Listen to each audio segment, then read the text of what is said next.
ஆண்டவரே, இந்த அருமையான நேரத்திற்காக உமக்கு ஸ்தோத்திரம். கிருபையுள்ள கரத்தில் எங்களை தாழ்த்துகிறோம். தேவனாகிய கர்த்தர் உம்முடைய சமூகத்தில் உட்கார்ந்து இவ்வளவு நேரம் உம்மை துதிக்க, ஆராதிக்க, மகிமைப்படுத்த கர்த்தர் தந்த தருணங்களுக்காக உமக்கு நன்றி ஆண்டவரே. இப்பொழுது நீர் எங்களோடு கூட இடைபடுகிறதான ஒரு நேரம். ஆவியானவர் எங்களோடு கூட பேசுவீராக, உம்முடைய வார்த்தைகளை அனுப்புவீராக.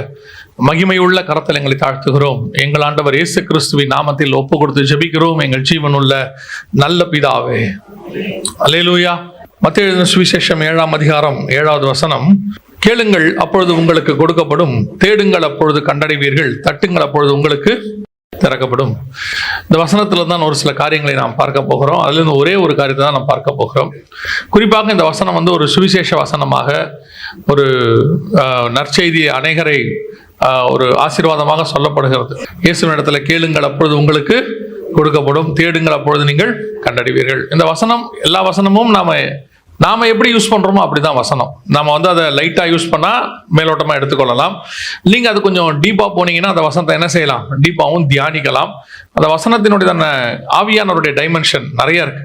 இதுல 3 முக்கியமான காரியங்கள் இருக்கிறது. ஆனா ஒண்ணுதான் நம்ம பார்க்க முடியும் இன்னைக்கு. ஆனால் மற்ற 2ஐயும் பத்தி உங்களுக்கு நான் ஒரு லைட் இன்ட்ரோடக்ஷன் கொடுத்துட்டு அந்த 3வதுக்குள்ளே போக விரும்புகிறேன். முதலாவதாக ஆண்டவர் சொல்றாரு, கேளுங்கள், அப்பொழுது உங்களுக்கு கொடுக்கப்படும். எதை பத்தி அப்படின்னா, அந்த 11வது வசனத்துல சொல்றாரு, பொல்லாதலாகிய நீங்கள் உங்கள் பிள்ளைகளுக்கு நல்ல ஈவுகளை கொடுக்க அறிந்திருக்கும் பொழுது பரலோகத்தில் இருக்கிற உங்கள் பிதா தம்மிடத்தில் வேண்டிக் கொள்கிறவர்களுக்கு நன்மையானவைகளை கொடுப்பது அதிக நிச்சயம் அல்லவா. இது எதை பத்தி அப்படின்னு கேட்டீங்கன்னா, லூக்கா 11:13 பரிசுத்த ஆவியானவரை குறித்து சொல்லப்பட்டிருக்கிறது. அந்த வசனம் வாசிங்க. லூக்கா 11:13.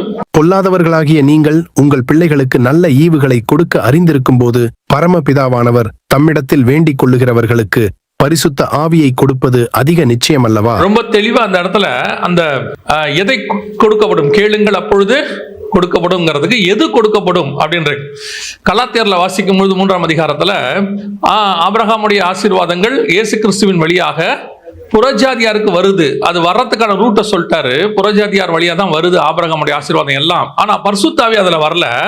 பரிசுத்த ஆவியானவர் எதுல வருகிறார்? விசுவாசத்தினாலே. அந்த வசனம் வாசிங்க பார்ப்போம். கிறிஸ்து இயேசுவினால் புறஜாதியாருக்கு வரும்படியாகவும் ஆவியை குறித்து சொல்லப்பட்ட எந்த வாக்குத்தத்தம் இங்கே சொல்லப்படுகிறது பாத்தீங்களா? இதே வாக்குத்தத்தம், இதே காரியம். இது வாக்குத்தத்தம் எங்க இருக்குன்னா, அப்போஸ்தலர் நடவடிக்கைகள் 1ஆம் அதிகாரம் 5வது வசனம் வாசி. ஆகையால் நீங்கள் எருசலேமை விட்டு போகாமல் என்னிடத்தில் கேள்விப்பட்ட பிதாவின் வாக்குத்தத்தம் நிறைவேற காத்திருங்கள் என்று கட்டளையிட்டார். இந்த வாக்குத்தத்தம் தான் பரிசுத்த ஆவியானவர். இதை பெற்றுக்கொள்வதற்கு என்ன செய்யணும்? இப்போ ரட்சிக்கப்பட்டுட்டோம், ஞானஸ்நானம் எடுத்துட்டோம். அடுத்து நீங்க என்ன பண்ணணும்? பரிசுத்தாவின் அபிஷேகத்தை பெற்றுக்கொள்ளணும். இதை பெற்றுக்கொள்வதற்கு என்ன செய்யணும் அப்படின்னு கேட்டா, நிறைய பேர் நிறைய விஷயங்கள், நான் பரிசுத்தாவி அபிஷேகத்தை பெற்றுக்கொள்ற காலகட்டத்தில் எங்களுக்கு என்ன சொல்லுவாங்க அப்படின்னு கேட்டீங்கன்னா, பரிசுத்தமா இருக்கணும், உண்மையா இருக்கணும், அப்பதான் ஆவியானவர் வருவார் அப்படின்னு. ஆவியானவர் வந்துதான் பாவத்தை குறித்தும் நீதியை குறித்தும் நியாயத்தீர்ப்பு குறித்தும் கண்டித்து உணர்த்துவார். அவர் வந்துதான் நமக்குள்ள என்ன பண்ணுவாரு, நம்மளாலேயே பாவத்தை விட்டு ஜெயிக்க முடியும்னா ஆவியானவர் தேவைப்பட மாட்டார். சில நேரங்களில் பாவத்தை விட்டு ஜெயிக்கணுங்கிற எண்ணம் நமக்கு இருக்கணும். அதுல மாற்றுக்கிறதே கிடையாது. நான் அதுல இருந்து வெளியே வரணுங்கிறதான தாட் இருக்கணும். அதே நேரத்தில் வெளியே வர முடியாத சூழ்நிலை இருக்கும். நம்ம நினைப்போம், நான் நினைக்காததையே, நான் விரும்பாததையே செய்கிறேன் அப்படின்னு இருக்கு. நான் இதுல இருந்து வெளியே வரணும்னு நினைக்கிறேன், வர முடியல. அப்போ வர வைக்கிறதுக்கு தான் யாரு? என் உலகத்தில் இருக்கிறவனிலும் என்னில் இருக்கிறவர் பெரியவர். உலகங்கிறது கண்களின் இச்சை, ஜீவனத்தின் பெருமை, மாம்சத்தின் இச்சை, இதெல்லாம் உலகத்துல இருக்கு. அதை விட பெரியவர் இடத்துல இருக்கிறார். அதை ஜெயிக்கிற அதிகாரத்தை எனக்கு கொடுக்கிறார். அதனால்தான் ஆவியானவர். அது எதனால நான் பெற்றுக்கொள்ள முடியும்?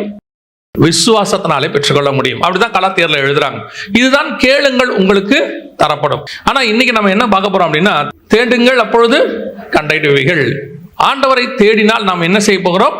கண்டடைய போகிறோம். ஆனால் எதை, எப்படி, என்ன, அதுதான் நம்ம இன்னைக்கு பார்க்க போறோம். இன்னைக்கு நம்ம நிறைய தேடுறோம். பெரும்பாலும் எனக்கு ஆண்டவர் சொல்லி கொடுத்த ஒரு விஷயம் என்னன்னா, இயேசு கிட்ட நிறைய கேட்கிறோம் இல்லையா? இயேசு கிட்ட நிறைய கேட்கிறோம். ஆனா எனக்கு ஆரம்பத்துல இருந்து ஆவியானவர் சொல்லி கொடுத்தது, நீ இயேசுவையே கேட்டுரு அப்படிம்பாரு. இயேசு கிட்ட கேட்கறத விட என்ன கேட்டுரு? இயேசுவையே கேட்டுரு. அவரையே தந்தவர் மற்ற எல்லாவற்றையும் அருளாதிருப்பது எப்படி? எஸ்தர் கூட இருந்த எல்லா பெண்களுக்கும் எல்லாம் தேவைப்பட்டுச்சான். ஆனா எஸ்தருக்கு ராஜா தான் தேவைப்பட்டாரு. அவளுக்கு தெரியும். எனக்கு அந்த எஸ்தர் புஸ்தகத்தை படிக்கும்போது ரொம்ப ஆச்சரியப்படுவேன். அந்த பெண்கள் என்ன கேட்டார்களோ அது எல்லாம் அவர்களுக்கு கொடுக்கப்பட்டது. ஆனா எஸ்தர் ஒன்றும் கேட்கவில்லை. சரி, இது கூட பரவாயில்லன்னு விட்டுருங்களேன். ராஜா கூப்பிட்டு கேட்பாரு, உனக்கு என்ன வேணும்? ராஜ்யத்தில் பாதியை கேட்டாலும் நான் உனக்கு தரேன். சும்மா விளையாட்டெல்லாம் இல்லை. பாதினா எவ்வளவு தெரியுமா? அவர் 127 நாட்டை அரசாண்டுகிட்டு இருந்தார். எஸ்தர் 1:1 சொல்லுது 127 நாட்டை அரசாள்றாரு. அவர் சொல்றாரு, ராஜ்யத்தில் பாதியை கேட்டால் நான் உனக்கு தரேன். ஏறக்குறைய 64 நாடு, 63 நாடு. யோசிச்சு பாருங்க, 63 நாட்டை அந்த ஆளு தரேன்றான். நீங்களே நான் தான் என்ன பண்ணிடுவான்? பொட்டீர் காலை விழுந்து தேங்க்யூ ராஜா, நான் வந்த காரியமே வேற, இதுக்கு தான் வந்தேன்னு சொல்லிட்டு இதை வாங்கிட்டு போயிடுவோம் இல்ல. எஸ்தருடைய நோக்கம் என்னன்னா, 64 நாட்டுக்கு ராஜகுமார்த்தி ஆகிறது இல்ல, 127 நாட்டுக்கும் ராஜகுமாரியாத்தி ஆகிறது. அப்ப நம்ம என்ன கேட்கிறோங்கிறது வேற விஷயம். ராஜாவையே கேட்டணும், அவரே எனக்கு எல்லாமே நீங்க தான் அப்படின்னு கேட்டணும். அப்போ இந்த இயேசு கிட்ட போய் என்ன தேடுறோம், என்ன கண்டுபிடிக்கிறோங்கிறத விட இயேசுவையே தேடணும். அதான் ரொம்ப முக்கியம். தேடுங்கள் அப்பொழுது கண்டடைவீர்கள். அப்ப இந்த வசனத்தை படிக்கும் பொழுது எதை கண்டடையணும், எப்படி கண்டடையணும் பார்த்தா இயேசுவை தான் கண்டடையணும். அவரை கண்டுபிடிச்சிட்டீங்கன்னா நாம என்ன செய்யலாம்? எல்லாவற்றையும் பெற்றுக்கொள்ளலாம். அத்தனையும் கிடைச்சிடும். நீங்க என்ன கேட்டாலும் தெரியும். அதனால ஆண்டவர் சொல்றாரு, நாமத்தினாலே எதை கேட்டாலும் தருவேன். ஆனா எதை கேட்கணுங்கிறத நம்ம தான் டிசைட் பண்ணணும். பரிசுத்த ஆவியானவர் நமக்கு உதவி செய்வார். கீழானவைகள் அல்ல, மேலானவைகளே நாடுங்கள். அப்போ நாம் எதை கண்டடைய போகிறோம் என்றால் இயேசுவை கண்டடைய போகிறோம். இயேசுவை நான் ஆரம்பத்தில் அதை படிச்ச போது ஒரு இடத்துல ஆவியானவர் உணர்த்தினதை நான் உங்களுக்கு சொல்றேன். இன்னைக்கு எனக்கு ஒரு செய்தி கொடுத்தாரு, அதைத்தான் நான் உங்களுக்கு சொல்றேன். இயேசு முதலாவது பூமிக்குள்ளே வருகிறார். மத்திய 2ஆம் அதிகாரத்துல முதலாவது ஆண்டவர் என்ன செய்யறாரு? பூமிக்குள்ளே வர்றார். அவர் வரும்பொழுது ஒவ்வொருத்தரும் ஒவ்வொரு விதமா அவரை தேடுறாங்க. ஒவ்வொருத்தரும் ஒவ்வொரு விதமா அவரை தேடுறாங்க. ஒவ்வொருத்தரும் தேடினதுக்கும் அவங்க கண்டுபிடிச்சதுக்கும் என்ன வித்தியாசம்? இது ஒரு பாடம். நாம் எப்படி அவரை தேடுகிறோம், அதான் தேடுங்கள் கண்டடைவீர்கள். அவங்க தேடினதுக்கும் நம்ம தேடுறதுக்கும் என்ன டிஃபரன்ஸ் இருக்கு அப்படின்னு சொல்லி தான் நாம் பார்க்க போகிறோம்.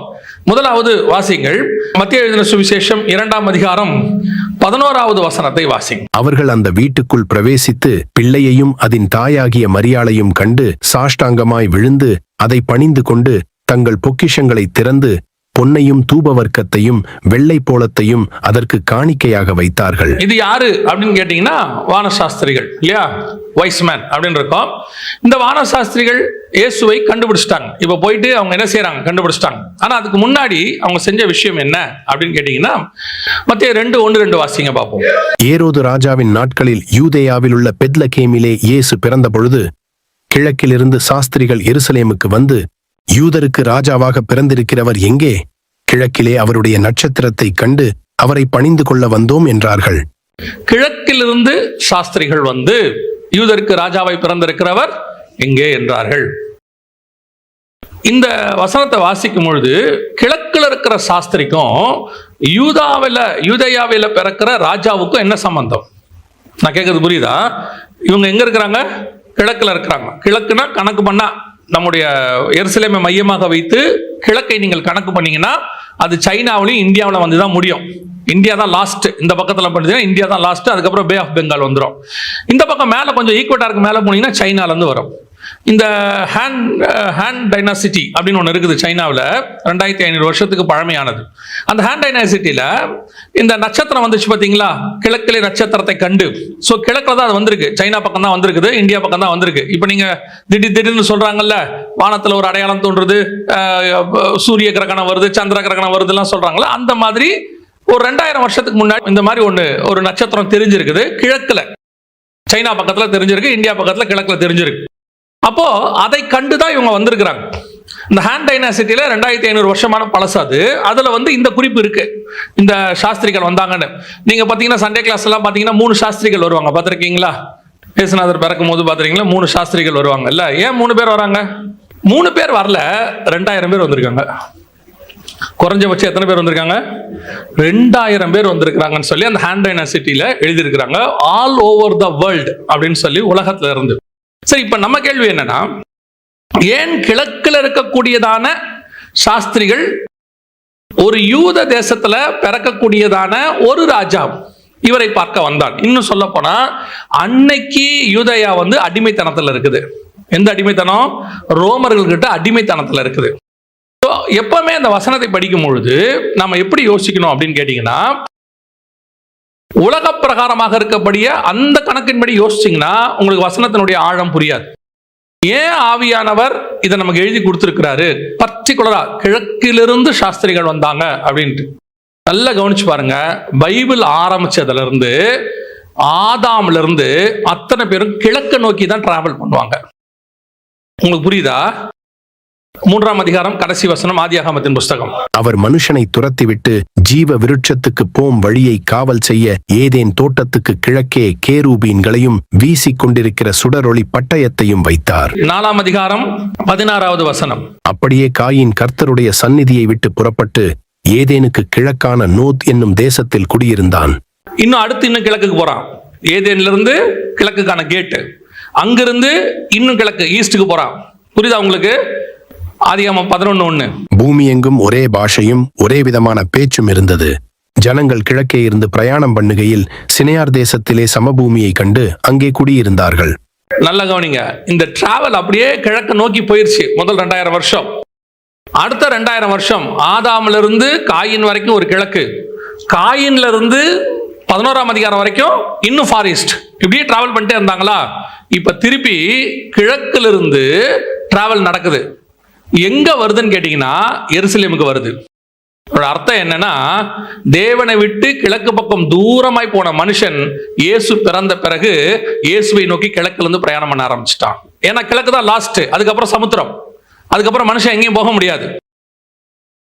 உலகம் உண்டானதுல இருந்து எவ்வளவு தூரம் போக முடியுமோ அவ்வளவு தூரம் மனுஷன் போயிட்டான் தேவனை விட்டு. அவனையும் தேவன் சேர்க்கணும், கூட்டி சேர்க்கணும் விரும்புறாரு. ஆனா மனுஷன் இன்னும் தூரம் ஆகிட்டே போறான், இன்னும் தூரம். இப்போ காயினை சொல்லி அனுப்புறாரு, நீ ஏதேனை விட்டு போற, ஆனா போகிற நீ எப்படி இருப்ப? நிலையற்று அலைந்து திரிகிறவனா இருப்ப. ஏன் இந்த வேர்டை உனக்கு சொல்றாருன்னா, ஏதேனை விட்டு போற, அங்க போனா அது உனக்கு பலன் கொடுக்காது, சபிக்கப்பட்ட பூமியில சபிக்கப்பட்டு இருப்பாய், அங்க உனக்கு பயிர் செஞ்சாலும் உனக்கு பலன் கொடுக்காது. இவ்வளவு காஷன் ஏன் கொடுத்து அனுப்புறாருன்னா, திருப்பி வர்றதுக்கு, நீ வந்துரு அப்படிங்கிறதுக்கு. ஆனா இவன் திருப்பி இன்னும் ஃபாரஸ்ட், இன்னும் போறான். கடைசியா எக்ஸ்ட்ரீம் லெவலுக்கு போயிட்டான். இதுக்கப்புறம் போறதுக்கு இடமே இல்லை மனுஷனுக்கு. இப்போ இயேசு இங்கே பிறந்து தூரத்தில் இருக்கிற மனுஷனை இங்கே கூட்டிட்டு வரார். பார்ட்டா வராங்க. இவங்க அப்படியே நல்லா கவனிச்சு பாருங்க. அப்படியே நேரா 11ஆம் அதிகாரத்துல 1ஆம் வசனத்துல அவங்க அங்கிருந்து சமபூமியில பிரயாணம் பண்ணி கிழக்கே வந்தார்கள். அந்த இடம் பேரு பாபேல். அந்த இடத்துல இருந்தான் ஆபிரகாம் புறப்பட்டு கானானுக்கு வந்தார். திருப்பி டிராவல் இப்படி ஆகுது பாருங்க, ரிவர்ஸ்ல ஆகுது. சோ இந்த டிராவல்ல கிழக்குங்கிறது வெரி இம்பார்ட்டன்ட் பாயிண்ட்.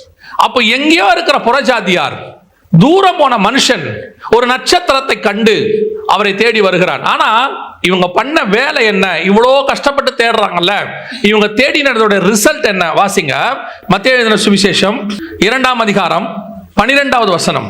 பின்பு அவர்கள் ஏரோதினிடத்திற்கு திரும்பி போக வேண்டாம் என்று சொப்பனத்தில் தேவனால் எச்சரிக்கப்பட்டு வேறு வழியாய் தங்கள் தேசத்திற்கு திரும்பி போனார்கள். திருப்பி எங்க போயிட்டாங்க? அதே கிழக்குக்கு போயிட்டாங்க. வந்தாங்க, இயேசுவை பார்த்தாங்க, பணிஞ்சு கொண்டாங்க, காணிக்கை கொடுத்தாங்க. ஆனா திருப்பி எங்க போயிட்டாங்க? the same place. எங்க போனாங்களோ அதே இடத்துக்கு போயிட்டாங்க. இவ்வளவு பெரிய பிரயாணத்தினுடைய பிரயோஜனம் என்ன? what is the result? இவ்வளோ டிராவல் கிழக்குல இருந்து யோசிச்சு பாருங்க. இந்தியாவில இருந்து இஸ்ரேலுக்கு போனோம்னு வச்சுக்கோங்க, அதான் இன்னைக்கு உள்ள கணக்கு. சைனாவில இருந்து இஸ்ரேலுக்கு போனோம். இவ்வளோ பெரிய டிராவல் நடக்குது, சும்மா சாதாரணம் இல்ல. அங்க வசனம் சொல்லுது, 16வது வசனம் வாசிங்க. அப்பொழுது ஏரோதுதான் சாஸ்திரிகளால் வஞ்சிக்கப்பட்டதை கண்டு மிகுந்த கோபமடைந்து ஆட்களை அனுப்பி தான் சாஸ்திரிகளிடத்தில் திட்டமாய் விசாரித்த காலத்தின்படியே பெத்லகேமிலும் அதன் சகல எல்லைகளிலும் இருந்த 2 வயதுக்குட்பட்ட எல்லா ஆண் பிள்ளைகளையும் கொலை செய்தான். எத்தனை வயசு? அப்ப சாஸ்திரிகள் வந்து போனதுக்கு எத்தனை வருஷம் ஆயிடுச்சு? 2 வருஷம் ஆயிருக்கு. அவங்க கிழக்குல இருந்து பிரயாணம் பண்ணி வந்து குழந்தைய பார்த்துட்டு திருப்பி தங்கள் சொந்த தேசத்துக்கு போயிட்டாங்க. இப்பதான் ஏரோதுக்கு தெரியுது தான் சாஸ்திரிகள் என்ன ஏற்பட்டோம், வஞ்சிக்கப்பட்டுட்டோம். அதுக்குள்ள எத்தனை வருஷம் ஆயிடுச்சு? இதுதான் அன்னைக்கு உள்ள டிராவல். 2 வருஷம் டிராவல் பண்ணி இயேசுவை பார்த்து பணிந்து கொண்டு காணிக்கையை கொடுத்து இவ்வளவு செஞ்சு அவர்கள் திரும்பி போனார்கள் இருக்கு. அவருடைய அர்த்தம் என்ன? அவர்கள் வந்தார்கள், பார்த்தார்கள், ஆசீர்வாதத்தை சுதந்திரித்தார்கள், கண்களால் கண்டார்கள், ஆனால் நிலைத்து நிற்கவில்லை, தங்கள் சொந்த தேசத்திற்கு போய்விட்டார்கள். பைபிள் வசனம் சொல்லுது, நாம ஸ்பிரிச்சுவலா தான் பார்க்கணும். வசனம் சொல்லுது, வந்தார்கள், ராஜாவை பார்த்தார்கள், யூதருக்கு ராஜாவை பார்த்தார்கள், பணிந்து கொண்டார்கள், காணிக்கை கொடுத்தார்கள், ஆனால் திரும்பி போய் விட்டார்கள். காரணம் என்ன? அதுல பெரிய ஆச்சரியம் என்ன தெரியுமா? நட்சத்திரத்தை பார்க்கும்போது அவங்களுக்கு ஒரு சந்தோஷம் இருந்துச்சு. அந்த வசனம் சொல்லுது, 10வது வசனம் 2:10. அவர்கள் அந்த நட்சத்திரத்தை கண்டபோது மிகுந்த ஆனந்த சந்தோஷம் அடைந்தார்கள். அடுத்த வசனம், அவர்கள் அந்த வீட்டுக்குள் பிரவேசித்து பிள்ளையையும் அதன் தாயாகிய மரியாளையும் கண்டு. சந்தோஷமே இல்லை பாருங்க. நட்சத்திரத்தை விட பிள்ளையை பார்த்தா சந்தோஷம் அதிகமா இருக்கணும். ஆமா தானே? நட்சத்திரத்தை பார்த்தபோது அவங்களுக்கு என்ன இருந்துச்சு? மிகுந்த ஆனந்த சந்தோஷம் இருந்துச்சு. நட்சத்திரத்தை பார்த்த உடனே உள்ள போய் பிள்ளையையும் அது தாயும் கண்டு பிள்ளையை, அவர்களை பணிந்து கொண்டு அதை பணிந்து கொண்டு, பிள்ளையை பணிந்து கொண்டு எல்லாத்தையும் வச்சுட்டான். ஆனா சந்தோஷப்பட்டானே இல்லை அந்த இடத்துல. அப்ப நட்சத்திரத்தை பார்க்கும்போது ஆனந்த மிகுந்த சந்தோஷம் இருந்துச்சு, ஆனால் பிள்ளையை பார்த்தபோது சந்தோஷம் அடைந்தான் அந்த இடத்துல இல்ல. நல்லா கவனிச்சு கொள்ளுங்க. இன்னைக்கு இப்படி ஒரு கூட்டம் இயேசுவை தேடுகிறது. இதான் இன்னைக்கு இவங்க இயேசுவை ஒரு பெரிய ஆசீர்வாதமா, ராஜாவா, ஜெய்ஜாண்டிக்கா, பயங்கரமா, அப்படி ஒரு எதிர்பார்ப்போட இயேசுவை தேடுறாங்க. உண்மைதான், வர்றாங்க, அவர் உண்மைதான், கொடுக்கிறவர் தான், இல்லாத கொடுக்காத தேவனே கிடையாது. அவருக்கு காணிக்கை கூட கொடுக்குறாங்க, சர்ச்சுக்கு வராங்க, எல்லாம் செய்யறாங்க, பணிஞ்சு கொள்றாங்க. ஆனால் அவரிடத்தில் சந்தோஷம் இருக்கிறதா? அவங்களோட எக்ஸ்பெக்டேஷன், அவங்களுக்கு ஒரு எக்ஸ்பெக்டேஷன் இருக்கு. இயேசுனா இப்படித்தான், மற்ற கடவுள்களை போல இயேசுவும் இப்படித்தான். பாருங்க, யூதருக்கு ராஜா பிறந்திருக்கிறாரு, ஆனால் ஒருத்தராவது அதுல சந்தோஷப்பட்டானான்னு பாத்தீங்கன்னா சந்தோஷமே பட மாட்டான். சந்தோஷப்பட்டாங்கன்ற வார்த்தை அங்க இருக்காது. நான் சொல்றது வானசாஸ்திரிகளை குறித்து நான் சொல்லுகிறேன். சந்தோஷப்பட்டாங்கன்னு இருக்காது. எதுக்கு சொல்றேன்? இன்னைக்கு இப்படி ஒரு கூட்டம் இயேசுவை ஃபாலோ பண்ணுது. அவங்க ஒரு எதிர்பார்ப்போட சர்ச்சுக்கு வராங்க. நான் சொல்றேன், எதிர்பார்ப்போட சர்ச்சுக்கு வரவே வராதீங்க. இயேசுவை எதிர்பார்த்து வாங்க. இயேசு கிட்ட எதிர்பார்ப்பு இருக்கு. அது எப்படிங்க? ஏன் இன்னைக்கு காஸ்பல்னா என்ன?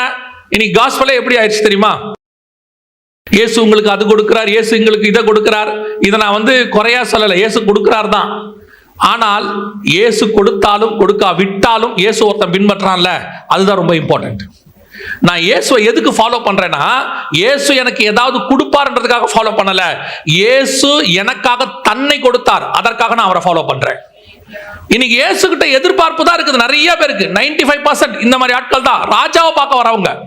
அப்படியே பார்க்க அது கிடைக்கலன்னா கொஞ்ச நாள்ல அப்படியே பேக் ஸ்லைடிங், திரும்பி போயிடுவாங்க.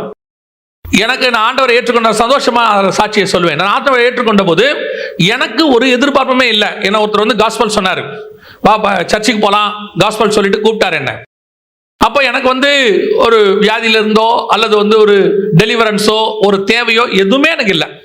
நான் ஒரு 18 வயசு, எனக்கு காலேஜ் ஃபர்ஸ்ட் இயர். நான் அப்போ சொன்ன போது சரி வா போலாம் அப்படின்னு சொல்லிட்டு ஜாலியாக அவர் கூட தான் போனேன். ஆனால் அங்கே போகும்பொழுது முதல் நாள் அங்கே பண்ண பிரசங்கம், அங்கே பாடின பாட்டு, ஆவியானவர் அங்கே என்கவுண்டர், ஆவியானவர் கூட இடைப்பட்டது எல்லாம் ஒரே நாள் தான்.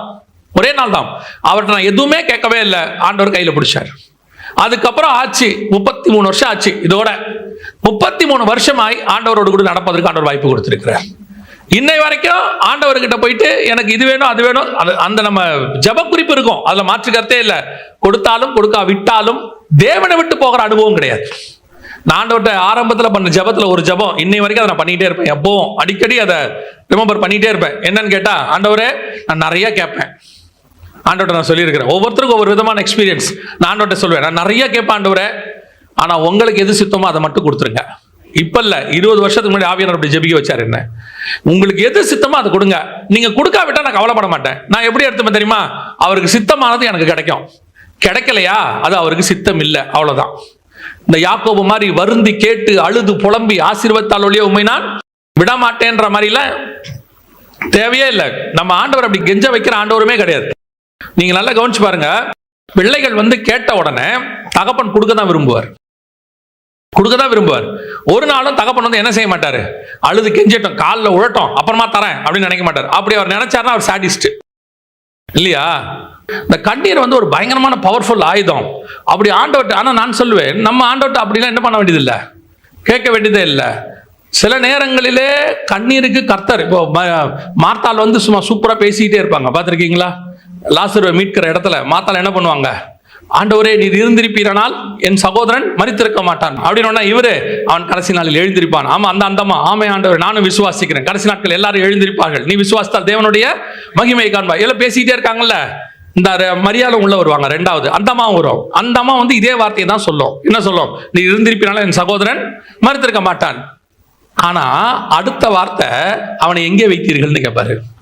ஏன்னு கேட்டா வசனம் சொல்லும், மரியாளும் அவளோடு வந்தவர்களும் அழுகிறத இயேசு உட்கார்ந்து இவ்வளோ நேரம். நம்ம இப்ப மார்த்தாளுக்கு எப்படி இருக்கும் பாருங்க, இவ்வளோ நேரம் பேசின்னு இருக்கிறேன், உனக்கு நான் கொஞ்சம் கூட இறங்கவே இல்லை, அவ வந்தா அழுதான்னு நீங்க என்ன பண்ணிட்டீங்க, லாசரு உயிரோடு கூட எழுப்பிட்டீங்க. அதான் கண்ணீருடைய பவர்.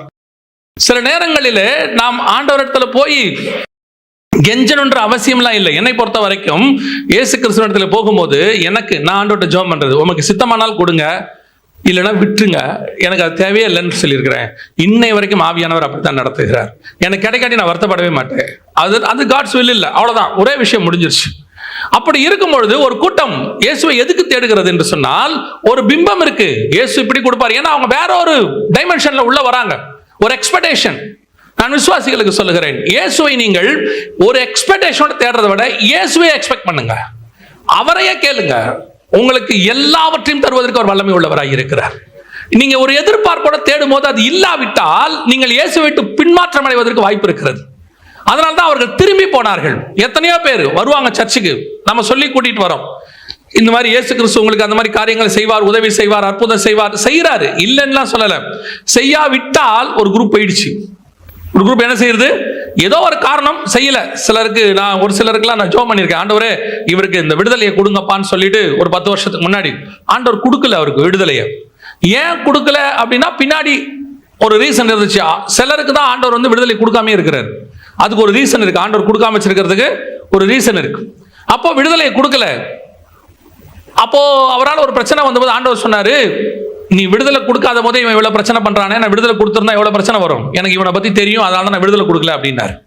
அப்படி இருக்கும் பொழுது சில நேரத்தில் நம்ம சோர்வு அடைகிறோம், நம்ம கேட்டது கிடைக்கல, நம்ம ஜெபம் பண்ணது வரல, அது நடக்கல அப்படின்னும் போது அப்பதான் ஆண்டவர் சொல்றாரு, நடக்குது நடக்கல ரெண்டாவது, கர்த்தருக்கு சித்தமானது வாய்க்கும். அவர் கொடுக்கும் போது கண்டிப்பாக கொடுப்பார். நான் அதற்காக உம்மை பின்பற்றவில்லை, அது கிடைத்தாலும் பின்பற்றுவேன், கிடைக்காவிட்டாலும் நான் பின்பற்றுவேன். அதுதான் ரொம்ப முக்கியம். அவர்கள் இயேசுவை தேடி வந்தார்கள், அடையாளத்தெல்லாம் பார்த்தாங்க, நட்சத்திரத்தெல்லாம் பார்த்தாங்க, சந்தோஷம், ஓ கரெக்டா வந்துட்டோம், பக்கா சூப்பர், எல்லாம் ஓகே தான். நான் சொல்வேன், எங்க சர்ச்சுக்கு நான் முதல்ல போகும்போது எனக்கு ரொம்ப சந்தோஷம். சர்ச் ரொம்ப நல்ல சர்ச்சு, நல்ல பாட்டு எல்லாம் இருந்துச்சு. ஒரு 4-5 வருஷம் ஆக ஆக சபைகளுக்குள்ள கண்டிப்பா என்ன இருக்கும், சில பிரச்சனைகள் இருக்கதான் செய்யும். எல்லாமே உங்களுக்கு பெர்ஃபெக்ட்டா இருக்கும்னு சொல்ல முடியாது. அங்க சில கான்ட்ரவர்சிலாம் வர ஆரம்பிச்சிச்சு. சில மனுஷங்களை பார்க்கிறோம், என்னடா இவங்க பைபிள் வாசிக்கிறவங்க இப்படி பண்றாங்களே, ஜெபம் பண்றவங்க இப்படி பண்றாங்களே. ஒரு சிலர் நமக்கு மென்டரா இருப்பாங்க, அவங்க அப்படி செய்வாங்க. இதையெல்லாம் நமக்கு பார்க்க நமக்கு என்ன தோணும், ச்சே இந்த சர்ச்சே வேண்டாம், இயேசுநாதரே வேண்டாம், இவங்களே இப்படி இருக்கிறாங்க, எதுக்கு நம்ம சர்ச்சுக்கு வரணும் அப்படின்னு யோசிப்பாங்க. அப்பதான் எனக்கு ஆண்டவர் சொல்லி கொடுத்தாரு, நீ பார்க்க வேண்டியது இயேசுவை தான், சபையில் இருக்கிற மனுஷனை கிடையாது. ஏன்னா உலகத்தில் இருக்கிற அத்தனை பேரும் விழுகிறவன், ஒரே ஒருத்தர் தான் விழாதபடி ஜெயம் பெற்றவர், அவர் ஆண்டவராக இயேசு கிறிஸ்து. நீங்க அவரை தான் பார்க்கணும். சர்ச்ல நிறைய பேர் வந்து இடதுபுறம் வலதுபுறம் பார்ப்பாங்க, இவர் சரியா அவங்க சரியா, இப்படி பேசுறாங்களே இவங்க பண்றது கரெக்டா இருக்கா, இவ்வளோ தூரம் சொல்றாங்க இவங்க கரெக்டா, ஏன் இவ்வளவு போதிக்கிற நாங்கள் கூட விழுவதற்கு வாய்ப்பு இருக்கிறது. ஆனால் விழாத தேவன் ஒரே ஒருத்தர் தான் இருக்கிறார், ஆண்டவராகிய இயேசு கிறிஸ்து. நீங்க அவரை பார்க்கத்தான் வரணும். அவரை பார்த்து உங்களுக்கு சந்தோஷம் வந்துருச்சுன்னா வேற என்ன நடந்தாலும் நீங்கள் கவலைப்பட மாட்டீர்கள். அல்லேலூயா. இதான் முதலாவது, சபைக்கு வந்து தேவனை தேடுவதற்கு நீங்கள் மிக முக்கியமாக தெரிந்து கொள்ள வேண்டிய ஒரு விஷயம். நீங்கள் ஏதோ ஒன்றை எதிர்பார்த்து வரும்போது, யூதருக்கு ராஜா அப்படி இருப்பார் இப்படி இருப்பார், ஒரு எக்ஸ்பெக்டேஷனோட வரும்போது உங்களுடைய எதிர்பார்ப்புக்கு நேர்மாறாக இருக்கும். தாவீதை போய் சாமுவேல் அபிஷேகம் பண்ணிறார் ராஜாவாக, நேர்மாறா நடக்குது. இவன் ராஜாவா இருக்கணும்னு சொல்லி அவர் சொல்றாரு, ஊரை விட்டே வரட்டுறான் சவுல். யோசேப்புக்கு ஒரு சொப்பனம் கொடுக்கப்படுது, நேர்மாறா நடக்குது, ஊரை விட்டே விரட்டப்படுறாரு. யோசிச்சு பாருங்க, எனக்கு ஆண்டவர் சொன்னது ஒண்ணு, நடக்கிறது வேறையாக இருக்குது. இப்ப கூட அவனுக்கு என்ன தெரியுமா தோணும், இது அல்ல, நான் தேவனை உறுதியை பற்றிக் கொள்கிறேன். போர்த்திவார் வீட்டுல பிரச்சனை வரும்போது அவன் சொன்னான், நான் தேவனுக்கு தான் பயப்படுகிறேன். என்னங்க இவ்வளவு தூரம் அடிச்சு விரட்டி இருக்கிறாரு, சொன்ன வாக்குத்தத்தை நிறைவேறல, அண்ணன் தம்பி எல்லாம் உனக்கு எதிராக மாறிட்டாங்க, இவ்வளவு தூரம் வித்து போட்டாங்க, நீ வர இப்போ ஒரு வீட்டுல வேலைக்காரனா இருக்கிற, இன்னுமா அந்த தேவனை உறுதியா பிடிச்சுக்கிற. அவன் சொல்றான், நான் இதை எதையுமே பார்க்கவில்லை, நான் பார்க்கிறது தேவனை. தேவனுக்கு முன்பாக நான் எப்படி, அதைத்தான் உங்களுக்கு சொல்றேன். நீங்க இயேசுவை ராஜாவாக பார்க்க ஆரம்பித்து இங்கே வந்து சில எக்ஸ்பெக்டேஷனோட வந்து அந்த எக்ஸ்பெக்டேஷன் நடக்காவிட்டால் இயேசுவை விடக்கூடாது. நான் சொல்றது புரியுதா? சில நேரங்களில் நடக்கும், சில நேரங்களில் கொஞ்சம் தாமதமாய் நடக்கும். கண்டிப்பா அனௌன்ஸ் செய்வார் ஆண்டவர். ஆனால் ஒரு சில காரியங்கள் தரவும் மாட்டார். தரனா கூட நீங்க ஆண்டவரை பிடிச்சிக்கணும். அது எங்க தரனா, எங்க ஆண்டவரை பிடிச்சிக்கணும்? நான் தான் ஒரு எதிர்பார்ப்போட வந்தேனே, அது ஆண்டவர் தரனாலும் பிடிச்சிக்கணுமா? ஆமா, நான் நினைக்கிறேன் எமி கார்மைக்கல் அம்மையார், நான் நினைக்கிறேன், என்னுடைய கணக்கு சரியா இருக்குமானால் எமி கார்மைக்கல் கேத்ரின் குல்மனான்னு தெரியல, எமி கார்மைக்கல் தான் நான் நினைக்கிறேன். அந்த அம்மா கருவழியோட பிறந்தவங்க, கண்வழி வந்து கருப்பு வழியா இருக்கும், எமி கார்மைக்கல் தான் நினைக்கிறேன் இல்லையா? பட் அவங்க ஊர்ல எல்லாருக்குமே ப்ளூ ஐஸ் தான், யூரோப்ல எல்லாருக்குமே கண்ணு எப்படி இருக்கும்? ப்ளூ ஐஸ் இருக்கும். இந்த அம்மாவுக்கு மட்டும் பிளாக். அப்போ இந்த அம்மாவை எல்லாம் கேவலமா பேசுறாங்க. இந்த அம்மா கொஞ்சம் அவதூறா சொல்றாங்க. ஏன் உனக்கு கருப்பு? நீ ஐரோப்பா தாய் தகப்பன் தானே பிறந்த, உனக்கு மட்டும் ஏன் கருப்பா இருக்கு? எங்கேயோ தப்பு நடந்திருக்கு, அப்படி இப்படின்லாம் சொல்றாங்க. இந்த அம்மா வந்து சின்ன வயசுல இருந்தே ஆண்டவருக்குள்ள வளர்க்கப்பட்டவங்க தாய் தகப்பனால. அதனால டெய்லி ஜெபம் பண்ணுவாங்களாம், ஆண்டவரே என் கண்ணை ப்ளூவா மாத்தி கொடுத்துருங்க. நீங்க வந்து எவ்வளவு பெரிய அற்புதம் செய்யறவரு, காலையில எழுந்திரிச்சா என் கண்ணு ப்ளூவா இருக்கணும் அப்படின்னு கண்ணாடியை பார்ப்பாங்கன்னா பிளாக்காவே இருக்குமா. எவ்வளவு கிட்டத்தட்ட 20 வயசு வரைக்கும் ஜெபம் பண்ணியிருக்கிறாங்க. ஜெபம் கேட்கப்படவே இல்லை அந்த அம்மா. ஆனா கேட்டு கேட்டு பார்த்து சோர்ந்துட்டாங்க. அதுக்கப்புறம் ஆண்டவருக்குள்ள இருக்கிறாங்க. ஆண்டவருக்குள்ள பலப்பட்டு ஒரு நாள் மிஷினரியா ஒப்பு கொடுத்து அவங்க எங்க வந்துட்டாங்க? மினிஸ்ட்ரிக்கு இந்தியாவுக்கு வந்துட்டாங்க. இந்தியாவிலேயே எங்க வந்துட்டாங்க? தமிழ்நாட்டுக்கு வந்துட்டாங்க. இங்க வந்து அந்த அம்மா மிஷன் ஊழியத்துல தன்னை முழுவதுமா மாத்திக்கிட்டாங்க. 100% முழுவதுமா மாத்திட்டாங்க. புடவை கட்டி தான் உடம்புல வந்து அந்த வெள்ளத்தோல் இருந்தா இந்த ஜனங்க பழகிறதுக்கு யோசிப்பாங்கன்னு காப்பி தூள் எடுத்து தடவிப்பாங்களாம் மேல. அந்த அளவுக்கு டெடிகேட்டட். ஆனா அப்பதான் அந்த அம்மா ஒரு உண்மை தெரிஞ்சிச்சு. அன்னைக்கு இங்க இருந்தவங்க வெள்ளக்காரங்களையும் இந்தியர்களையும் வேறுபடுத்தி பார்க்கறதுக்கு அவங்க யூஸ் பண்ண முதல் விஷயம் என்னன்னா கண்ணு தான் பார்ப்பாங்களாம். கண்ணை தான் பார்த்துட்டு ப்ளூவா இருந்துச்சுன்னா அவன் வெள்ளக்காரன், அவங்க எதிரிகள், அப்படி மாதிரி அவங்களுக்கு தாட். கருப்பா இருந்துச்சுன்னா நம்மால். இப்போ அதுக்கப்புறம் இங்க வந்த பிறகு கிட்டத்தட்ட 20 வருஷம் கழிச்சு அவங்க வந்து டெய்லி கர்த்தரை சோதனை பண்ணுவாங்களாம். ஆண்டவரே நல்ல வேலை என் கண்ணு என்ன செஞ்சீங்க கருப்பா கொடுத்து. ஏன்னா வாழ்நாள் முழுக்க அவங்க இங்கே தான் செத்து போனாங்க, மரித்து இங்கே தான் அடக்கம் பண்ணப்பட்டாங்க. அவங்க வாழ்நாள் முழுக்க மினிஸ்ட்ரி பண்றதுக்கு அந்த கருப்பு விழி ரொம்ப யூஸ்ஃபுல்லா இருந்துச்சா. அது புழுவா இருந்தா பண்ணிருக்கவே முடியாது. சோ கர்த்தர் சில நேரங்களிலே உங்கள் ஜெபங்களுக்கு பதில் கொடுக்க மாட்டார். சில நேரங்கள் எதிர்பார்த்தது நடக்காது. ஆனால் அது உங்களுக்கு நன்மையா தான் இருக்கும், கர்த்தர் கொடுக்காதது. ஆனா நம்ம கதறி கதறி கேட்டுட்டு இவ்வளவு தூரம் கேட்டான் ஆண்டவர் செய்யல அப்படின்னு பின்மாற்றம் அடைஞ்சிட்டீங்கன்னா நஷ்டம் உங்களுக்கு தான். திரும்பி போகிற அனுபவம் தேவையே கிடையாது. சில நேரங்களிலே கர்த்தர் சொல்லுவார், சில நேரங்களில் கர்த்தர் செய்வார், எதிர்பார்த்ததை செய்வார், தாமதித்தும் செய்வார். சில நேரங்களில் செய்யவும் மாட்டார். செய்தாலும் சரி, தாமதித்து செய்தாலும் சரி, செய்யாமல் போனாலும் சரி, நான் என் தேவனை விடுகிறது இல்லை. நான் அவரை உறுதியாய் பற்றி கொள்ளுகிறேன். காரணம், இயேசு என்ன கொடுப்பார் என்பதற்கான இயேசுவை வரவில்லை. திருப்பியும் சொல்றேன், இயேசு அவரையே எனக்காக கொடுத்தார், நான் அதற்காக அவரை பின்பற்றுகிறேன். அல்லேலூயா. ரெண்டாவது இன்னொரு கூட்டம் இருக்குது. அதுலயே இப்ப யூதருக்கு ராஜாவா பிறந்தா சந்தோஷப்படணும். இவன் என்ன செய்யல? சந்தோஷப்படல. இன்னொரு கூட்டம் இருக்கு பாருங்களேன், வாசிங்க. மத்தேயு எழுதின சுவிசேஷம் 2ஆம் அதிகாரம் 3வது வசனம் வாசி. ஏரோது ராஜா அதை கேட்டபொழுது அவனும் அவனோடு கூட எருசலேம் நகரத்தார் அனைவரும் கலங்கினார்கள். ராஜா பிறந்த என்ன படணும்? சந்தோஷம் தானே படணும். ஏன் கலங்கினார்கள்? ஏரோதும் சரி, ஏரோது கலங்கினா கூட ஒரு அளவுக்கு 1% அதுல நியாயம் இருக்கு. நம்ம பதவிக்கு ஆள் வந்துருச்சுடா, நம்மளை கீழே தள்ள போறாங்க, அடுத்த போஸ்டிங்க ஒருத்தரை செலக்ட் பண்ணிட்டாங்கன்ட்டு அவனுக்கு ஒரு கலக்கம் வந்தா அதுல ஒரு நியாயம் இருக்கு. வசனம் சொல்லுது, ஏரோதும் அவனோடு கூட எருசலேம் நகரத்தார் அனைவரும் ஏன் கலங்கினாங்க? இயேசு கிறிஸ்துவினுடையதான இந்த ராஜாவினுடைய வருகையில 2 காரியம் இருக்கு. அவங்க என்ன எக்ஸ்பெக்ட் பண்ணிக்கிட்டு இருந்தாங்க யூதர்கள்னு கேட்டீங்கன்னா, ஒன்னு இயேசு ஆளுகை செய்ய வருவார், ராஜா பிறப்பார், மாற்று கருத்து இல்லை.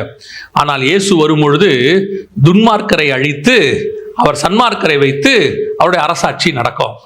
அப்போ அவங்க எதுக்கு பயந்தாங்கன்னா, கர்த்தருடைய நாளுக்காக பயந்தாங்க. இயேசு வரும்போது என்ன நடக்கும்? அவர் அரசாட்சி நடக்க போது, அரசாட்சியில் அவர் துன்மார்க்கர்ல என்ன பண்ணிடுவாரு? அழிச்சிருவாரு. அழிச்சிட்டு சன்மார்க்கரை வைத்து அவர் சொல்ற நீதிமான்களை வைத்துக் கொண்டுதான் அவர் ஆட்சி செய்வார். இப்போ இயேசு வராரு, ஆட்சி செய்ய போறாரு அப்படின்னு அவங்களுக்கு தெரிஞ்ச உடனே அவங்களுக்குள்ள இருந்ததான ஒரு கலக்கம் என்னன்னா, இயேசுவை சந்திக்க தயாராக இல்லாத கூட்டம். அவங்களுக்கு ஒரு என்ன வந்துருச்சு? பயம் வந்துருச்சு. ஐயோ, நியாயத்து இருக்கிற தேவன் வந்துட்டார். ராஜா வந்தாருங்கிறது ஒரு பக்கம் சந்தோஷமால இருக்கணும். ஆனா ராஜா வந்தா இன்னொன்னும் இருக்கு. என்னது? அவன் கிரிக்கு தக்கதான பலனும் வருகிறது. இதுக்கு தயாரா இல்லாத கூட்டம் தான் எதுக்கு என்னாச்சு? கலங்குகிற கூட்டம். ராஜா வராருன்னா சந்தோஷத்தானப்படணும். எந்த காலத்துல அவங்க வெயிட் பண்றாங்க? ஆபிரகாம் காலத்துல இருந்து வெயிட் பண்றாங்க. ஆபிரகாமின் நாட்களை பார்க்க ஆவலாய் இருந்தான். ஒவ்வொருத்தரும் வெயிட் பண்ணிட்டு இருக்காங்க. அப்படியேப்பட்டது அவனு காரியம் நடந்துடுச்சுன்னு ஒருத்தன் வந்து சொல்றான். என்ன சொல்றான்? பெத்லகேமிலே யூதருக்கு ராஜா என்ன செஞ்சிட்டாரு? பிறந்துட்டாருன்னு சொன்னா சந்தோஷத்தானப்படணும். ஆனால் அவன் சந்தோஷப்படவில்லை, கலக்கம் அடைந்தான், பயம் வந்துச்சு. இன்னைக்கு இதே மாதிரி 2வது கூட்டம் சர்ச்சுக்குள்ள உட்கார்ந்துருக்கு. இது யார் தெரியுமா? 2வது முறை இயேசு வரப்போகிறார். அடையாளங்கள் எல்லாம் நடக்குது. அவங்களுக்கு நட்சத்திரம் வந்த மாதிரி இன்னைக்கு நமக்கு அடையாளங்கள்லாம் இருக்கு. வருகை பத்தின எல்லா அடையாளமும் இருக்கு. எத்தனை பேருக்கு இயேசு கிறிஸ்துவினுடைய வருகை சந்தோஷமாக இருக்கிறது? இயேசு வரப்போறாருங்கிறது எத்தனை பேருக்கு சந்தோஷம்? நீங்க நானும் வருகையை பத்தின செய்தி எடுக்கும் போதெல்லாம் பார்க்கிறேன், முடியும் போது எல்லாரும் ஒரு 1-2 பேராவது ரொம்ப பயமா இருந்துச்சு பிரதர். ஏன் பயப்படுறோம்? எதற்காக பயப்படுறோம்? இல்ல பூகம்பம் வருது, அழிவு வருது, யுத்தம் வருது, இப்படிலாம் சொல்றீங்களே. அவர் தான் தெளிவா சொல்லிட்டார் மத்திய 24:6 யுத்தங்களையும் யுத்தங்களின் செய்திகளையும் கேள்விப்படுவீர்கள், அடுத்து கலங்காதபடி எச்சரிக்கை, பயப்படாதீங்கன்னு வேற டைரக்டா சொல்லியிருக்கிறாரு. இதெல்லாம் சம்பவிக்க வேண்டியது, இதெல்லாம் வெளியே நடக்கும், உங்களுக்கு நடக்காது, நான் உங்களை கூட்டிட்டு போயிடுவேன்னு சொல்றாரு. யார் இதுக்கு பயப்படுவாங்க? இவைகள் சம்பவிக்க தொடங்கும் போது உங்கள் மீட்பு சமமாக இருப்பதால் நீங்கள் நிமிர்ந்து பார்த்து தலைகளை உயர்த்துங்கள் இருக்கு. இந்த மாதிரிலாம் நடக்கும்போது, பெரிய ஆபத்து வரும்போது கர்த்தர் அதுக்கு நடுவில் காப்பாற்றுவாரு. வாதை உன் கூடாரத்தை அணுகாது, பொல்லாப்பு நேரிடாது. இப்படி இருக்கிறவன் யார் பயப்படுவா?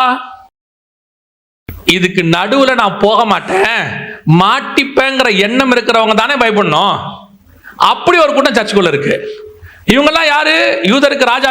இப்ப இவங்க என்ன பண்ண தெரியுமா? ஏரோது, வாசிங்க 2ஆம் அதிகாரம் 4வது வசனம் வாசிங்க. அவன் பிரதான ஆசாரியர் ஜனத்தின் வேதபாரகர் எல்லாரையும் கூடி வரச் செய்து கிறிஸ்துவானவர் எங்கே பிறப்பார் என்று அவர்களிடத்தில் விசாரித்தான். அது 7வது வசனம்.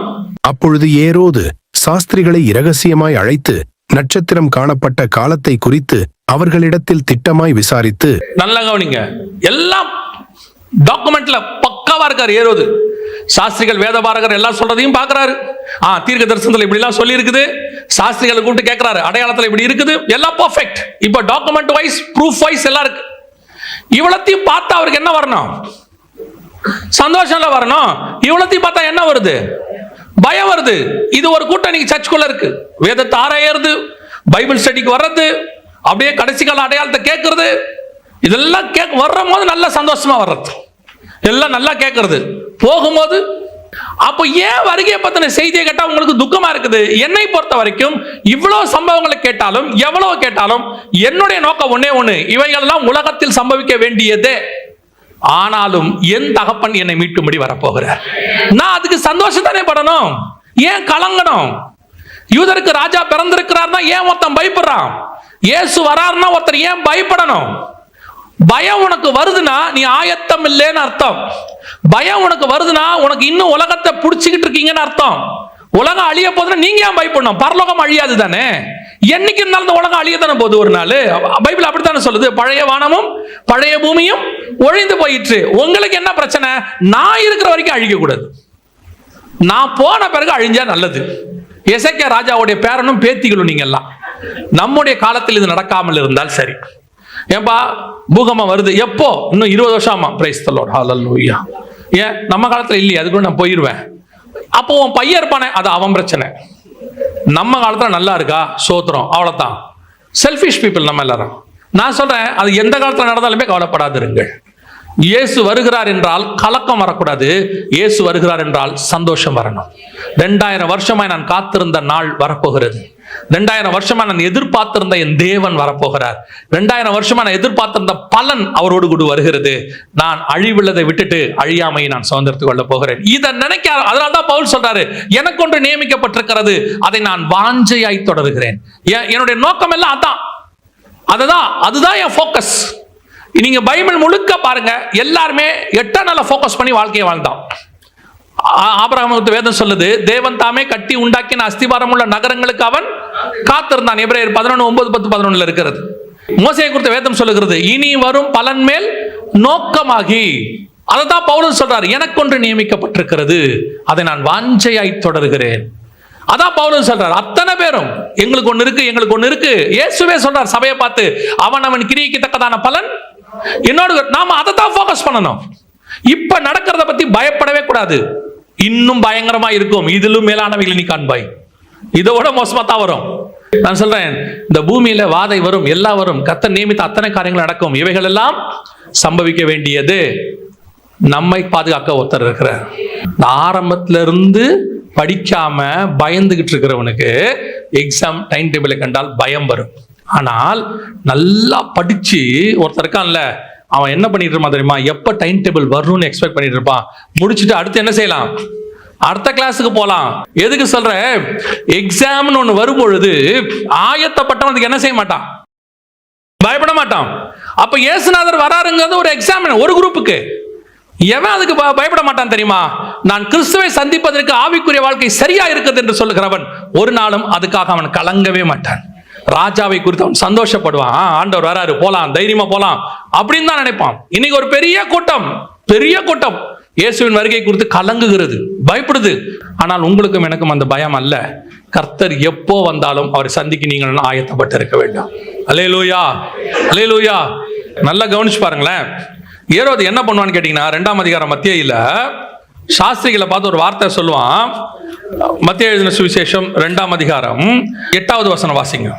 நீங்கள் போய் பிள்ளையை குறித்து திட்டமாய் விசாரியுங்கள், நீங்கள் அதை கண்ட பின்பு நானும் வந்து பணிந்து கொள்ளும்படி. இவன் போவே இல்லை பாருங்க. வசனத்தை ஆராய்ஞ்சு பார்த்தான், வேதபாரர்கள் சொன்னாங்க, வசனம் கரெக்டா இருந்துச்சு. பெத்லகேம்ல பிறப்பாரு, காலம் நிறைவேறி இருந்தது, அடையாளம் இருக்கு, தூரத்துல இருந்து வந்து சாஸ்திரிகள் சொல்றாங்க, சாட்சி இருக்குது, கன்ஃபார்மா தெரியுது யூதருக்கு ராஜா பிறந்துட்டாரு. அதுவும் பெத்லகேம்னு தெரிஞ்சிருச்சு. பெத்லகேம் ஒரு சின்ன பட்டணம், ஆயிரங்களில் சிறியது. அப்படின்னா என்ன அர்த்தம்னா 1000 பேர் தான் அந்த பட்டணத்துக்குள்ளே இருப்பாங்களாமா. கிதியோன் சொல்றாருல, ஆயிரங்களுக்குள் சிறியது. அப்படின்னா என்ன அர்த்தம்னா அந்த ஊர்ல 1000 பேர் தான் இருப்பான். அந்த 1000 பேர் இருக்கிற சிட்டியில ஒரு இயேசுவை கண்டுபிடிக்கிறது எவ்வளவு ஈஸி, ஒரு குழந்தை பிறந்தத. ஆனா ஏரோது போல பாருங்க, அங்கதான் விஷயமே இருக்குது. இன்னைக்கு ஒரு குரூப் இருக்குது, இயேசு வருவார்னு அடையாளம் தெரியுது, சாட்சி இருக்குது, வானத்துல அடையாளங்கள் இருக்குது, வேத வசனத்துல ஆராய்ச்சி பார்க்கறாங்க, செய்தி கேட்கறாங்க, எல்லாம் இருக்கு. ஆனா இயேசுவோட வருகையில போகாது, இயேசு சந்திக்க போகாது. ஏன்னா துணிகரம், போட்டோம், போய் பார்த்துட்டு வந்து சொல்லட்டும், வந்தா பார்த்துக்கலாம், கன்ஃபார்ம் பண்ணிட்டு போலாம். நிறைய பேர் இன்னும் வருகைக்கு ஆயத்தமா இருக்கிறதுக்கு அதான் காரணம். எவ்வளவு அடையாளங்கள் சொல்லுங்களேன், நடக்கும்போது பார்த்துக்கலாம். ஒரு கூட்டுக்கு என்ன தெரியுமா, ஒரு துணிகரம் சொல்றாங்க, நடக்கும்போது பார்த்துக்கலாம்.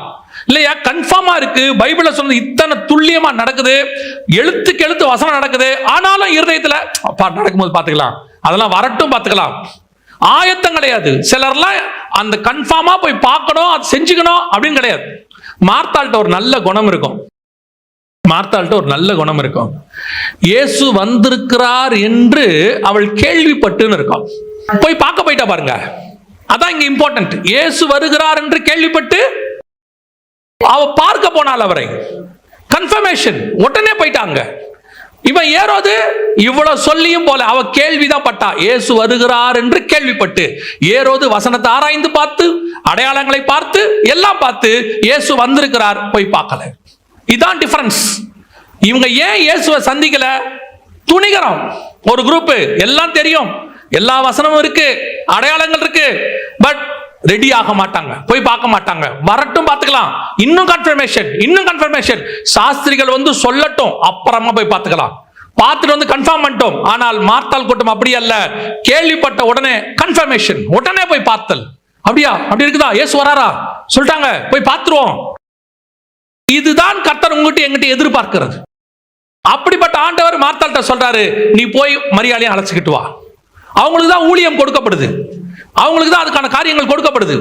ஒரு கூட்டம் எல்லாத்தையும் கேட்டுக்கிட்டு இன்னும் நடக்கட்டும், பார்க்கலாம், இன்னும் கன்ஃபர்மேஷன் வரட்டும், இன்னும் ப்ரூஃப் வரட்டும் அப்படின்னு உட்காந்துட்டே இருக்கும்.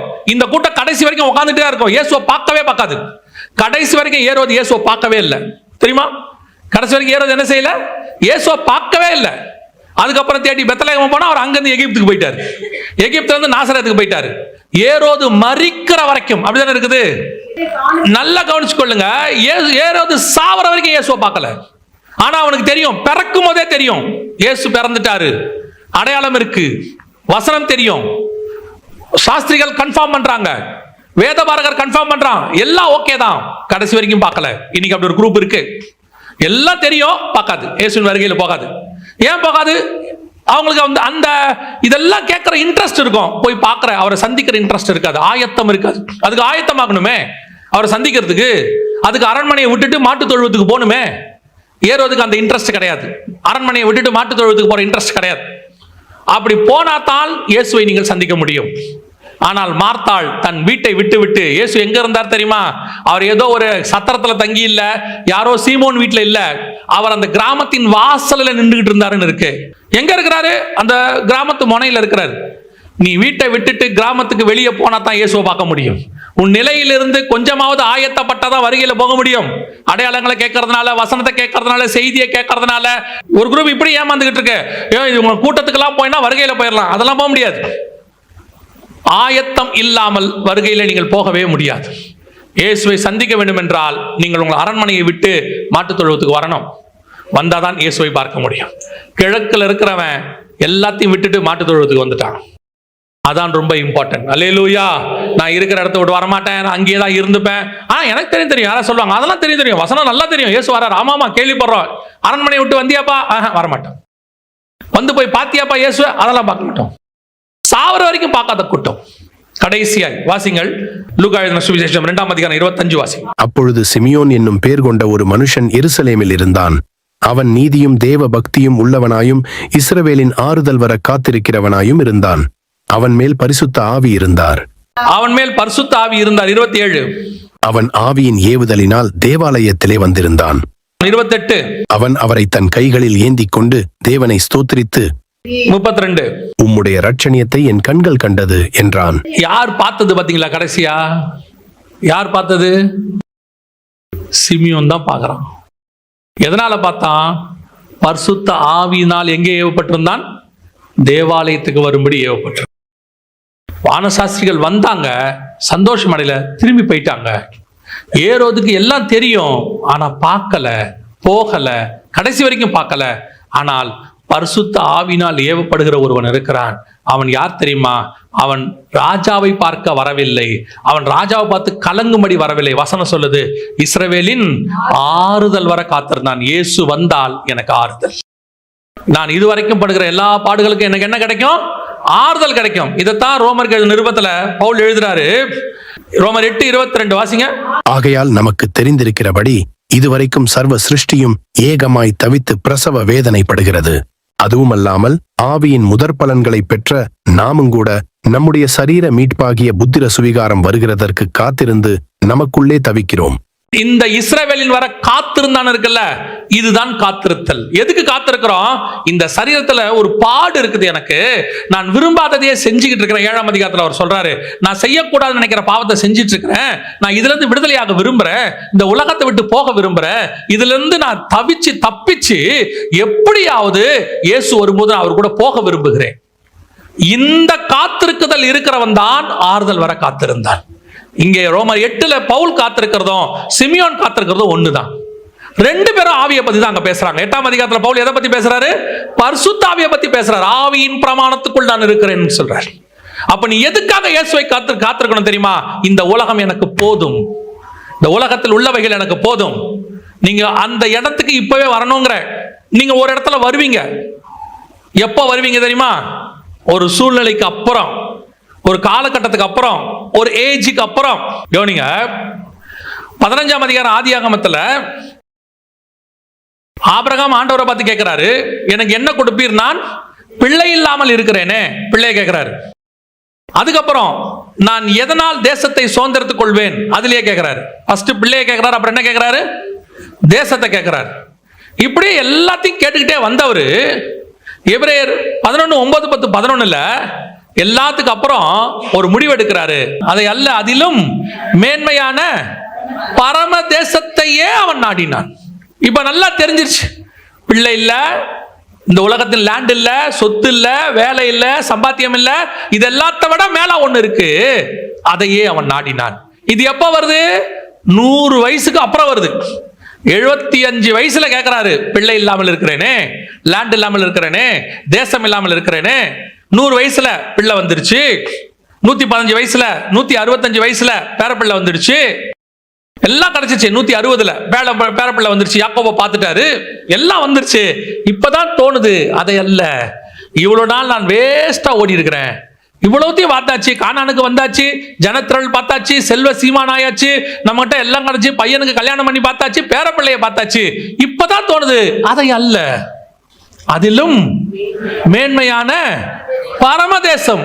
இதல்லப்பா, இவ்வளவு நாள் ஓடுனது வீணா போச்சேப்பா. இது எப்ப வருது? பில்கேட்ஸ் இருக்கிறதுலே சின்ன வயசுல பணக்காரர், பில்லியனர் ஆனவர், 28 வயசுல என்னமோ. மைக்ரோசாஃப்ட் எல்லாம் சம்பாரிச்சு உலக பணக்காரரா ரொம்ப வருஷம் இருந்தார். போன வருஷம் அனௌன்ஸ் பண்ணியிருக்காரு, இந்த வருஷம் அனௌன்ஸ் பண்ணியிருக்கிறாரு, அவருடையதான சொத்து மதிப்புல 99% ஏழைகளுக்கு கொடுக்க போறார். இப்ப சொல்றாரு பில்கேட்ஸ், நான் பணக்காரனாய் சாக விரும்பவில்லை, பணம் வேஸ்ட்ங்கிறாரு. இந்த அறிவு எப்ப வருது? 68 வயசுல வருது. சொல்றது புரியுதா? 68 வயசுல வருது. ஒரு அறிவு வருது ஒரு இடத்துல. இல்ல இது அல்ல, இது அல்ல. இந்த அறிவு உங்களுக்கு எனக்கு இப்பவே வந்துட்டா நல்லது. நீங்க நானும் வாழ்க்கை முழுக்க ஓடி, சில ஆட்களுக்கெல்லாம் கேட்கிற வரைக்கும் நல்லா கேட்குது, வசனம் கேட்கறதுல பயங்கரம், செய்தி கேட்கறதுல பயங்கரம். அதுவும் நாங்க ஒரு நல்ல ஆவிக்குரிய சபையில இருக்கோம், பெருமை. என்ன செஞ்சீங்க? கேட்டதுல என்ன செஞ்சீங்க? உலகத்தை வெறுத்திருக்கிறோமா? ஆண்டவர் ஒரு ஊழியத்துக்கு வானா வேலையை விடுறதுக்கு ஆண்டவர்கிட்ட 1000 கேள்வி கேட்கறது. விடவா? சோத்திரம், அடையாளம் கொடுங்க ஆண்டவரே. ஆண்டவரே ஒரு அடையாளம் பத்தாது, 2வது அடையாளம் கொடுங்க ஆண்டவரே. 2வது அடையாளம் பத்தாது, 3வது. ஏன்னா இது விடுறதுக்கு மனசு இல்லை. ஆனா அதுவே ஆண்டவர் வீடு கொடுக்குறாருன்னா அடையாளமே கேட்காது. சோத்திரம் சோத்திரம் சோத்திரம், கர்த்தர் வாக்கு பண்ணியிருக்கிறார், இந்த வருஷம் கொடுத்துருவார். அடையாளம் கேட்டீங்களா? கொடுக்குறேன்னு அதெல்லாம் இல்லை, ஆண்டவர் வாக்கு பண்ணிட்டார், அவ்வளவுதான். வாங்கறதுல அடையாளமே இல்லை. ஆனா விட்டுட்டு வானா 1000 அடையாளம் கேட்பாங்க ஆண்டவர்கிட்ட. உங்களால ஓட முடிஞ்ச வரைக்கும் உலகத்துக்கு ஓடிட்டிய, சம்பாதிக்க முடிக்கிறவங்க சம்பாதிச்சிட்டிய, கொண்டு போயிட்டு சேர்க்க வேண்டிய அளவுக்கு சேர்த்துட்டிய. அடுத்த ஜெனரேஷன் நல்லா படிக்க வச்சு அவனையும் அமிச்சு, டேய் 60 வரைக்கும் ஆண்டவர் பக்கம் வந்துடாத, சர்ச்சுக்கு வா, ஜோம் பண்ணு. இல்ல நான் ஊழியத்துக்கு போறேன், டேய் ஒரு டிகிரி முடிடா. இல்ல நான் ஊழியத்துக்கு போறேன், டிகிரி முடிச்சுட்டு ஊழியத்துக்கு வாடா. ஏன் டிகிரி முடிச்சுட்டு ஊழியத்துக்கு வாடா? டிகிரி முடிக்க சொல்லி கர்த்தர் சொன்னா முடிக்கட்டும், ஊழியத்துக்கு வேணா வரட்டுமே. இல்ல டிகிரி முடிச்சுட்டு வந்தீங்கன்னா ஒரு சேஃப்டி இருக்கும். என்ன சேஃப்டி? இங்க ஏதாவது ஒத்து வரலன்னா, பணம் தேரலன்னா, உபத்திரம் வந்தா வேலைக்கு போயிடலாம். இன்னைக்கு ஒரு குரூப் உட்கார்ந்துட்டு இருக்கு. இது இஸ்ரவேலின் ஆறுதல் வர காத்திருக்கிற குரூப் அல்ல, இது இயேசுவை தேடி வர்ற குரூப் தான். விட்டுட்டு வரதுக்கு மனசே வராது. அதான் பவுல் சொல்றாரு, இல்ல இதல்ல, இதிலும் மேன்மையான ஒண்ணு இருக்கு. நான் ஏகமாய் தவிக்கிறேன், எப்ப வருவீர் இயேசுவே. நான் அதனால தான் அடிக்கடி அந்த வார்த்தையை சொல்வேன். சாரான ஒரு அம்மா வந்து விளையாட்டாலாம் பாடல, அத இருதயத்தின் ஆழத்திலிருந்து அந்த அம்மா இந்த ரோமர் 7:8 படிச்ச பிறகு அவங்க எழுதுற பாட்டு, எப்ப வருவீர் இயேசுவே, ஏங்கி உள்ளம் உம்மை தேடுதே. எப்ப வந்தாலும் நான் போயிடுறேன் ஆண்டவரே, அந்த எக்ஸ்பெக்டேஷன் இருக்கணும் உனக்கு. எப்ப வந்தாலும் நான் போகணும், உன் எதிர்பார்ப்பு அதுவா இருக்கணும். இப்ப வராரா? இல்ல இருக்கட்டும், ஃபர்ஸ்ட் பிள்ளைய கல்யாணம் பண்ணிடுவோம், அதுக்கப்புறம் ஒரு பேரப்பிள்ளையை பார்த்துருவோம், அதுக்கப்புறம் பேரப்பிள்ளைக்கு ஒரு கல்யாணம் பண்ணிடுவோம், அப்புறம் கர்த்தருடைய சமூகத்துல போய் சேருவோம். எதுக்கு வர? எதுக்கு? அப்படியே கையை பிடிச்சி தூதன் உள்ள கூட்டுப்பான், வாங்க பார்த்தோம் கீழே விழுந்துட போறீங்க. அப்படியே முழங்கால் வேற அப்படியே வலிக்கும். மெதுவா போய் அப்படியே ரைட்ல உட்காருங்க, பின்னாடி ஒரு சேர் போட்டிருக்கான் பாருங்க, அங்க உட்காந்து சோத்திரம் பண்ணுங்க. வாழ்நாள் முழுக்க போய் மொத்த வேலையும் பார்த்து சம்பாதிச்சு சேர்த்து வச்சுவிட்டு, இதுல ஒரு ஞானம் பொத்துக்கிட்டு வர கொட்டும் சில ஆளுகளுக்குலாம். சொல்லுவாங்க ஞானமா நடக்கணும், நடந்துக்கோங்க. ஒரு நாள் வரும் நீங்கள் ஊழியம் செய்ய வேண்டும் என்று நினைத்தாலும் செய்ய முடியாத காலம் ஒன்று வரும். ஆசைப்பட்டா கூட செய்ய முடியாது. இப்ப நீங்க கிறிஸ்துவுக்காக ஓடி ஒப்பு கொடுத்து செய்வீர்களானால், எங்க பாஸ்டர் அழகா ஒரு வார்த்தை சொல்வாரு, அதை நான் இப்ப உணர்றேன். 30 வருஷத்துக்கு முன்னாடி சொன்னதை, வாலிப பிராயத்தை இயேசுவின் கையில கொடுத்தால் முதுமையின் பிராயத்தை இயேசு தன் கையில் எடுத்துக்கொள்வார் என்று சொன்ன 100% உண்மை. நான் இப்ப அதை பார்க்கிறேன்.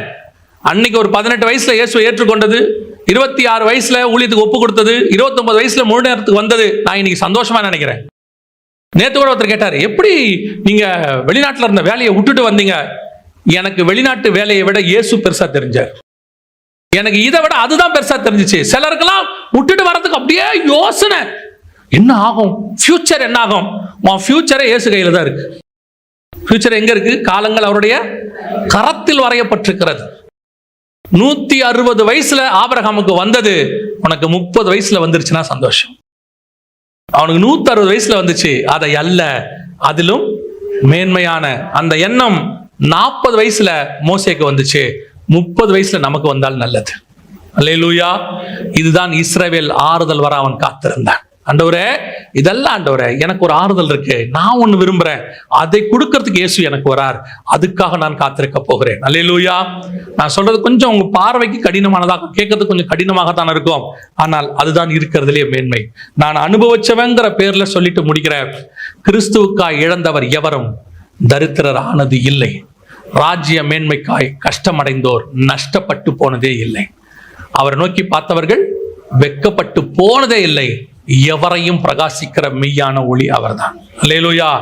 உங்களை இன்னைக்கு கிறிஸ்துவுக்கு என்று ஒப்பு கொடுங்க, அதற்காக காத்துருங்க. இந்த உலகத்துல நீ என்ன சம்பாரிச்ச, அதான் லோத்துவின் மனைவியை நினைச்சு கொள்ளுவாங்க. ரொம்ப சம்பாரிச்சுட்ட விட்டு வரதை பத்தி யோசிக்கணும்.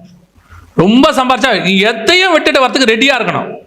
ஏன்னா ஆண்டவர் எல்லாம் கொடுக்கிறாரு, இல்லைன்னே சொல்லல. ஆனால் எதுவும் என்னை பிடிக்காது, எதுவும் என்னை பிடிச்சு வைக்காது. நான் அறையப்பட்டது சிலுவையில, உலகத்துல அல்ல. உலகத்துல அஸ்திவாரம் போட்டாதான் உலகம் விடாது. சிலுவையில அஸ்திவாரம் போட்டீங்கன்னா நீங்க உலகத்தை ஈஸியா ஜெயிச்சுட்டு போயிடலாம். அல்லேலூயா. நாம் ஜெபிக்க போகிறோம். எந்திரிக்கலாமா நம்ம தேவ சமூகத்துல? நன்றி ஆவியானவரே, கொடான கொடி ஸ்தோத்திரம். நாம் எதற்காக இயேசுவை பார்க்க போகிறோம்?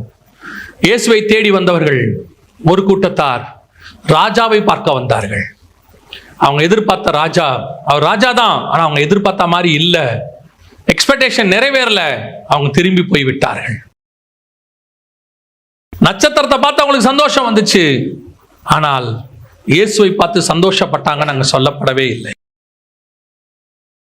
ஏரோது, எருசலேம் நகரத்தார் எல்லாத்தையும் பார்த்தாங்க, ஆராய்ந்து பார்த்தாங்க, அடையாளத்தை கேட்டாங்க, வசனத்தை ஆராய்ந்து பார்த்தாங்க. ஆனா அவரை போய் பார்க்கணுங்கிற எண்ணம் அவங்களுக்கு வரவே இல்லை. இது ரெண்டாவது கூட்டம். இது கொஞ்சம் வசனத்துல நல்ல ஸ்ட்ராங் தான், செய்தி கேட்கறதுல ரொம்ப சந்தோஷம் தான், ஆராய்ந்து பார்க்கிற அடையாளத்தை பார்க்கறதுல நல்ல இஷ்டம் தான். ஆனா பார்க்கணுங்கிற எண்ணம் இருக்காது.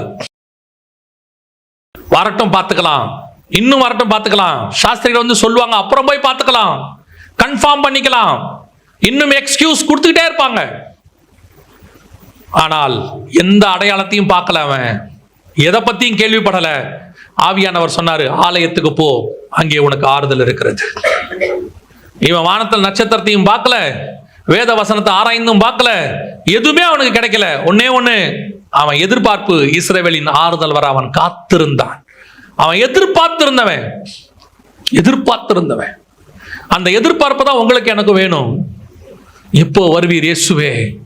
ஏங்கி உள்ளம் உம்மை தேடுதே. அதனாலதான் நமக்கு முன்னாடி இருந்த எல்லா பரிசுத்தவான்களும் அந்த வருகைக்காக காத்திருக்கிறவங்களா இருந்தாங்க. எப்போ வருவீங்க, எப்போ வருவீங்க, எப்போ வருவீங்க? நீங்கள் நானும் அந்த இடத்துல தான் இருக்கணும். ஒப்பு கொடுப்போமா தேவ சமூகத்துல?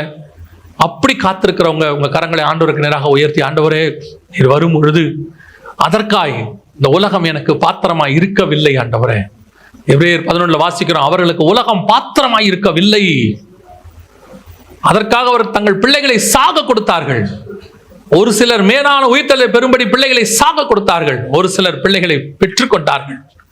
ஆனால் அவங்க எல்லாம் எப்படி இருந்தாங்களாம் தெரியுமா? அதையல்ல, அதிலும் மேன்மையான பரமதேசத்தையே அவர் நாடினார்கள்.